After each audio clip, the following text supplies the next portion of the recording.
Eh bien, on va commencer par toi, Zamir. Tiens. J'ai une question pour toi.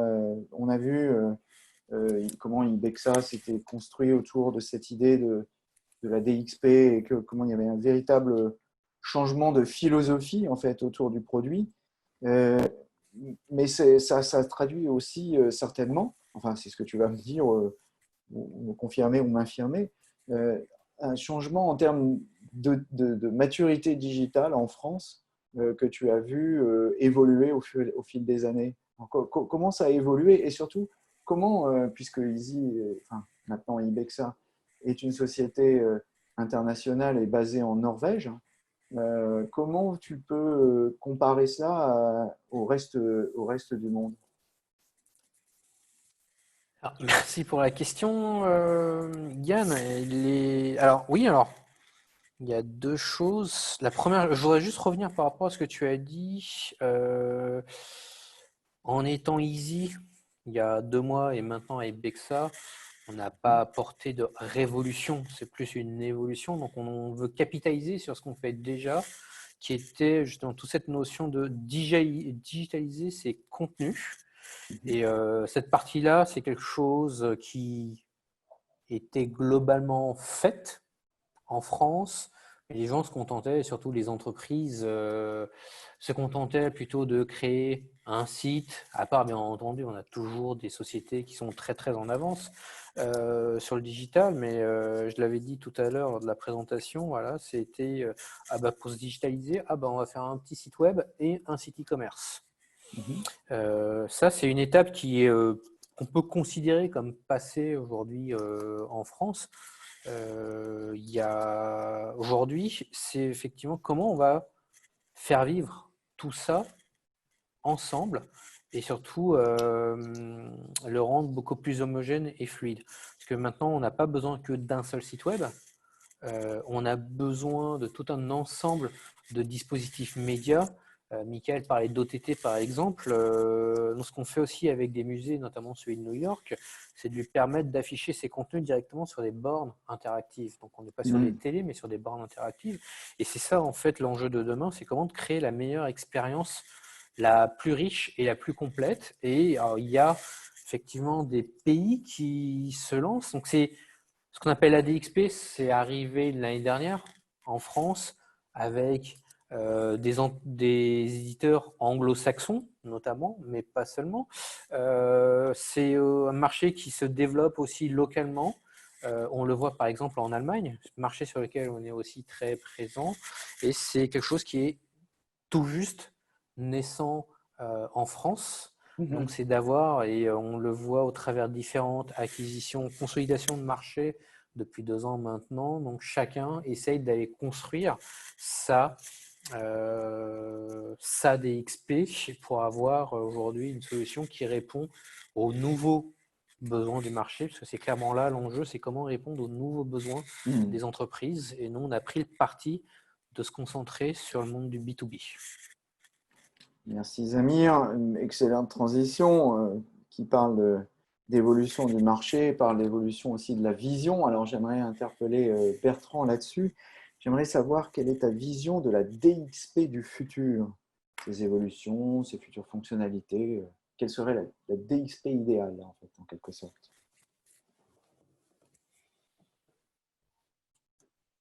Ah, Bertrand disparu.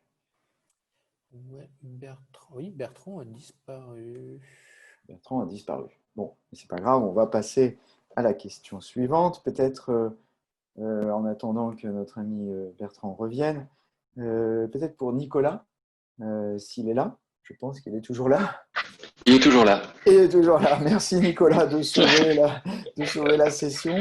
J'aimerais poser une question. On a vu tout à l'heure l'usine acide que vous avez déployée pour Essilor. Et puis on connaissait aussi, enfin pour ma part en tout cas, l'excellent projet que vous aviez fait avec l'INRA, qui est un projet déjà très ancien, mais qui était vraiment terriblement novateur. Et d'ailleurs, j'avoue humblement m'en être inspiré il y a quelques années pour lancer le mien. C'est un très très joli projet. Et alors, moi, c'est une question qui me turlupine par rapport à ça, c'est comment fait-on cohabiter standardisation, parce qu'il en faut un peu, et innovation dans un contexte d'usine à site? Alors, c'est effectivement une très bonne question et l'enjeu, il est proche d'ailleurs entre la plateforme de l'INRA et celle d'Essilor, dans le sens où on se retrouve à avoir toute une communauté en fait, d'utilisateurs qui ont des besoins qui peuvent être assez hétérogènes. Donc, la première action, c'est l'animation justement de cette communauté et Adam a dû s'éclipser, mais c'est en grande partie là le travail de qualité qu'il fait autour de ça, de travailler avec chacune des filiales pour identifier le besoin, pour expliquer aussi les enjeux, l'effort qu'il faut faire pour atteindre telle ou telle fonctionnalité déjà au niveau de la gouvernance, on va dire. Il y a un premier chapitre sur ça. Ce qui ramène déjà à faire le focus sur quelque chose qui est important, c'est le fait d'avoir en tête de liste des choses à faire, ce qui a le plus de valeur et c'est ce qui est le plus important. Ensuite, une fois qu'on a ça, l'autre chapitre, c'est innover sur cette partie. Et c'est vrai que notre approche via le design sprint, notamment, permet de rassembler un peu, de rassembler littéralement les différentes compétences, en fait, à la fois technique, UX, les filiales avec leurs besoins, évidemment le pilotage par Adam, et constituer une seule et même équipe pour réfléchir autour de ces besoins-là et justement avancer ensemble et faire des propositions. Et quand je dis ensemble, c'est que les propositions du X, elles peuvent venir aussi de la technique. Voilà, c'est qu'on peut avoir un lead développeur qui a une très bonne idée, etc., et que tout le monde travaille ensemble, en fait, de manière à faire avancer l'idée. Donc voilà, si je résume, c'est piloter le besoin via la gouvernance et identifier ce qui a le plus de valeur. Et après, une fois que les priorités sont établies, amener, on va dire, le côté innovant via les méthodes design sprint notamment, pour pouvoir imaginer ce qui sortira un petit peu de l'ordinaire et qui aura un petit effet wow. Ben, très bien. Le design thinking, j'en profite pour faire un peu de publicité. Un livre que j'ai commenté hier sur Visionary Marketing, qui est le design thinking, la boîte à outils du design thinking d'Emmanuel Brunet, que je vous recommande. Parce que finalement, ce que nous décrit Nicolas ici, juste titre, est finalement une méthode qui n'est pas spécialement nouvelle, hein, puisque ça date quand même des années 90, mais qui est quand même terrible, sur laquelle on est terriblement en retard en France. C'est ce qu'explique Emmanuel dans cette interview. Donc, je vous invite à écouter cette interview qui décrit de façon très très simple et très schématique, mais finalement très utile, le design thinking en quelques mots très très simples. Et puis, ce bouquin aux éditions Duno avec les outils, la boîte à outils du design thinking. Toujours sur le même sujet, Nicolas, quand on parle d'innovation et de standardisation, on parle aussi de la gestion de l'historique. C'est un peu le gros problème sur ces énormes plateformes de sites, surtout avec 23 pays, 75 sites produits. Ah, on imagine tout de suite l'énorme historique que ça doit générer. C'est pas facile de générer de l'innovation avec un pareil historique. Alors la plateforme, là, justement, a un rôle à jouer. Alors effectivement, le fait d'avoir un socle déjà à la base qui est solide fait que nous, on se focalise vraiment sur le fonctionnel pour le client final, on va dire, pour Essilor notamment. Donc, on est focus vraiment sur la réalisation de ces fonctionnalités-là. Après, il y a aussi, j'en reviens encore à la méthode, on est plus sur design thinking pour le coup, mais plutôt Scrum, sur le fait d'avancer par itération. C'est-à-dire qu'à chaque fois, on a un incrément produit qui est testé, qui est prouvé, et ça permet aussi de piloter quelque part. Quand on parle d'historique, des fois, on parle aussi un peu de dette technique, c'est qu'on avait fait des choix, mais qu'après, dans le temps, ils sont un peu plus difficiles à assumer. Le fait de faire des incréments progressifs permet aussi de refactorer dès que c'est nécessaire pour permettre justement d'avoir un socle qui est le plus solide, commun, puisqu'il est effectivement, il est partagé entre tous, donc il a tout intérêt à être solide, rationnel et très fonctionnel. Donc c'est un exercice permanent en fait d'entretien et dès que l'on imagine aussi une nouvelle fonctionnalité, il y a des choix qui doivent être faits aussi en termes d'efforts. C'est soit effectivement on capitalise sur ce qui a déjà été produit, ce qui existe déjà, et dans ce cas-là on reste dans la stratégie établie, soit on veut vraiment, on va dire, casser un petit peu l'existant, aller au-delà, et dans ce cas-là on est plus sur un refactoring un peu plus conséquent pour apporter peut-être un peu plus d'innovation, effectivement, dans ce cas-là, mais effectivement, on pilote un existant qui est important. Ouais, c'est toujours un énorme challenge en innovation. Merci Nicolas pour ces précisions. J'ai vu que Bertrand est revenu, mais je vais passer la parole pour rester dans le fil de la production de contenu à Simon Yen. Simon, on a parlé de Content Engine tout à l'heure avec la Fédération française de golf. Euh, Comment mettre en place une production de contenu collaborative interne et externe, hein, puisqu'on a vu que la Fédération française de golf faisait du branded content avec des partenaires. C'est sympathique. Peut-être aussi on peut imaginer dans le futur, pourquoi pas, que les licenciés sont peut-être aussi de potentiels fournisseurs de contenu. Alors comment mettons en place cette production de contenu collaborative et surtout quels sont les enjeux en termes de sécurité? Alors bon, aujourd'hui, ce n'est pas encore vraiment en place, mais effectivement, le besoin pourrait venir pour la prochaine version du site de la fédération. Nous, ce qu'on sait, c'est que sur la version Enterprise de Easy Platform, il y a déjà des workflows de validation de contenu, des systèmes de relecture, des systèmes de notification, etc. entre contributeurs. Donc, on sait que les systèmes sont déjà en place, que là aussi, si c'était vraiment un besoin qu'il fallait mettre en place, il n'y aurait pas beaucoup d'efforts à faire de notre côté parce que tout est déjà prévu et ça l'était déjà d'ailleurs à l'époque. Donc, cet état d'esprit est déjà inclus dans les solutions d'Ibexa. Donc, voilà. Et pour la sécurité, bah, c'est des validations. Donc, on peut forcer les relectures ou pas selon le niveau de contributeur, si ce sont des pigistes reconnus ou non reconnus, si ce sont des licenciés. Enfin, il y a plein de mécanismes techniques qui sont déjà disponibles, quoi, dans le... Parfait.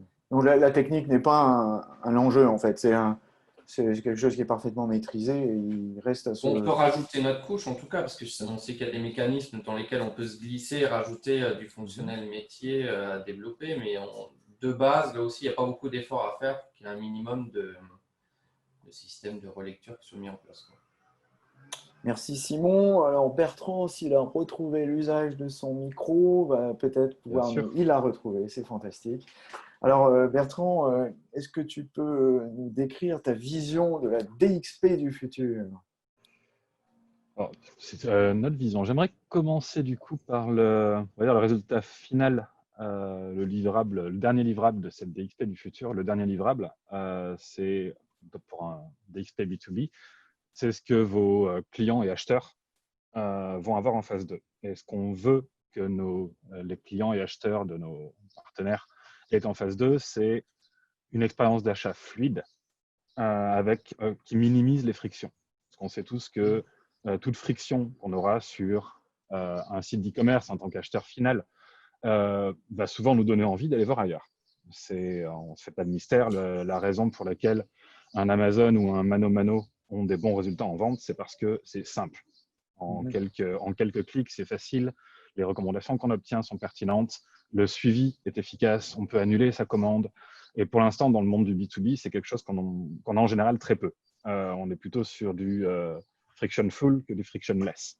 Donc notre objectif, nous, c'est de permettre de mettre en œuvre cette expérience qui est primordiale. Pour la mettre en œuvre, notre but à nous est de fournir les outils permettant aux intégrateurs et partenaires de mettre en œuvre cette expérience. Or, le grand challenge de tout ça, c'est que cette expérience d'achat dépend de plusieurs outils. Le RP, le CRM, les solutions de marketing, c'est une question de regrouper tous ces outils en une plateforme qui va permettre aux intégrateurs, mine de rien, d'aller livrer un projet, livrer des interfaces cohérentes et relativement simples à mettre en œuvre. Alors que derrière, il s'agit de regrouper à nouveau des solutions multiples. Donc nous, notre objectif, ça va être de prendre ces solutions hétérogènes, les intégrer en une plateforme suffisamment simple à utiliser pour qu'on puisse rapidement, de manière itérative et agile, dérouler les plans de communication marketing, les interfaces d'achat, les interfaces de suivi, les interfaces de support aux clients finaux, afin de donner envie de revenir acheter et de ne pas se poser la question de changer de fournisseur. Merci Bertrand. J'ai une petite question quand même par rapport à l'expérience, parce que finalement, c'est l'enjeu. L'enjeu, c'est de créer une expérience. Et mon ami Bertrand Dupérin, qui ne manque jamais une occasion de m'interpeller à juste titre sur les sujets que je mets en ligne, il me dit, mais tu as raison, mais seulement l'expérience client, qui est finalement ce qu'on cherche à créer ici, l'expérience utilisateur ou l'expérience client, c'est finalement l'utilisateur ou le client qui décide si elle est bonne. Alors, il n'a pas tort, notre ami Bertrand. Est-ce que dans cette DXP du futur, il n'y aurait pas, par exemple, des choses que d'aucuns ont pu mettre en place de façon plus ou moins artisanale, y compris pour ma part il y a très longtemps, des dispositifs d'enquête permanents, par exemple, qui permettent de mesurer cette satisfaction au fil de l'eau? Ça fait bien évidemment partie du sujet. Les réponses un peu techniques de genre A/B testing sont toujours valides. Aller comparer une, deux, trois ou quatre approches différentes, c'est quelque chose qui est tout à fait envisagé pour le produit, qui a été beaucoup utilisé en B2C, mais qui a tout autant sa place en B2B. Par contre, on est sur des processus qui ne sont pas tout à fait les mêmes. On n'achète pas en tant qu'acheteur pour son groupe de la même manière qu'on achète une cafetière ou un jeu vidéo quand on rentre chez soi le soir. Donc, c'est ça qu'on doit déterminer. Comment toutes ces expériences, ces retours d'expérience qu'on a eu au cours de la décennie qui vient de passer, doivent être transposés sur le B2B avec ses particularités, ses achats récurrents, son côté parfois très personnalisé dès qu'on va être dans des achats de type industriel ou des abonnements pour le groupe. Aussi bien, voilà, j'imagine une flotte de vélos électriques, un sujet pertinent de nos jours. Ça va être l'achat, ça va être le renouvellement, ça va être la mise à jour, ça va être la maintenance. Et c'est des choses qui doivent devenir aussi numériques que possible. Et qu'actuellement, par défaut, on aura plutôt tendance à faire de manière beaucoup plus physique que numérique. Et c'est ça qu'on veut transformer. Tu as beaucoup parlé de personnalisation tout à l'heure avec le moteur de personnalisation. Est-ce que est-ce qu'on peut envisager que la DXP du futur, ce soit un site qui soit finalement le même pour personne, qui soit adapté à chaque visiteur en fonction, ou peut-être ce n'est pas un objectif, je ne sais pas. Qu'est-ce que tu en penses? Dans une certaine mesure, si le principal de la personnalisation restera, je pense, dans le futur proche sur ce qui est proposé, on va dire, en termes de produits eux-mêmes, peut-être en termes de combinaison de produits, parce que je repense à nouveau à des achats de type éléments industriels, des outils de mesure, ce genre de choses. Forcément, si on construit des centrales nucléaires ou si on construit des systèmes d'irrigation, les besoins ne sont pas du tout les mêmes. On peut imaginer effectivement qu'un système de personnalisation puisse devenir assez avancé, assez pertinent pour s'adapter aux différents besoins métiers des clients. Ok, bon, ça, c'est à suivre parce que peut-être il y a aussi une limite maximale à la personnalisation. Peut-être trop de personnalisation peut aussi créer plus de confusion qu'autre chose. Peut-être un bon curseur à mettre sur ce genre de choses. L'intelligence artificielle est intelligente, mais parfois artificielle. Excellente conclusion. Merci Bertrand. On est toujours dans les temps. Il nous reste 9 minutes. Je vous rappelle d'ailleurs que vous pouvez toujours poser vos questions dans la fenêtre prévue à cet effet. Je vais revenir à Mickaël pour revenir sur cette superbe stratégie de contenu très complexe et très 360 qu'il nous a montré avec la Fédération française de golf. J'ai envie de poser une question, Mickaël. C'est comment s'organiser en interne, en externe, un peu des deux justement, peut-être même éventuellement, on en a parlé avec Simon il y a une seconde, en mode collaboratif pour réaliser une stratégie de contenu efficace. L'enjeu central pour être efficace, c'est d'organiser véritablement une gouvernance éditoriale au sein de la fédération. Donc nous, ça se traduit concrètement par… en fait, je pilote une conférence de rédaction hebdomadaire qui rassemble en fait toutes les parties prenantes de l'offre de contenu. Et c'est là qu'en fait, il y a un débat d'idées qui s'opère parce qu'en fait, le contenu, l'enjeu, c'est la créativité, c'est la capacité de se renouveler, de proposer des contenus adaptés aux attentes, cette capacité d'analyser les chiffres, de regarder ce qui fonctionne, ce qui ne fonctionne pas et de savoir réagir vite, s'ajuster.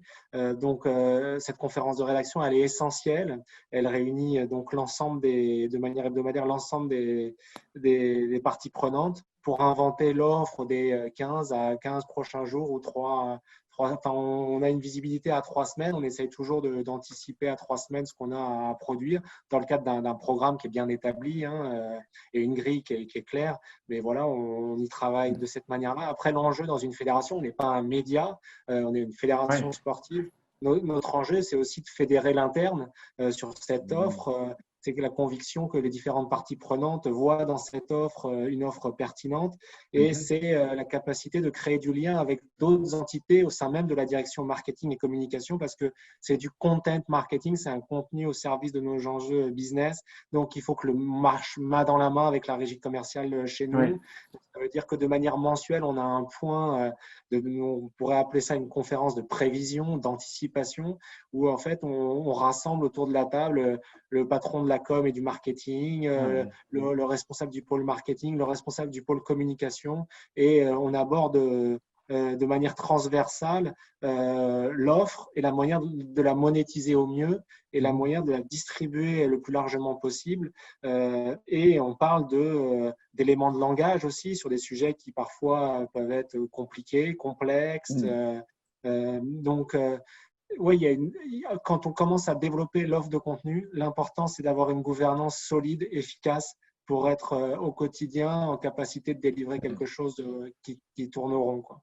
Comme tu le rappelles à juste titre, c'est vrai que la marque ne devient pas non plus un journal, pas véritablement un média, mais quand même, quelque part, ça ressemble étrangement à un comité de rédaction, ce que tu nous décris.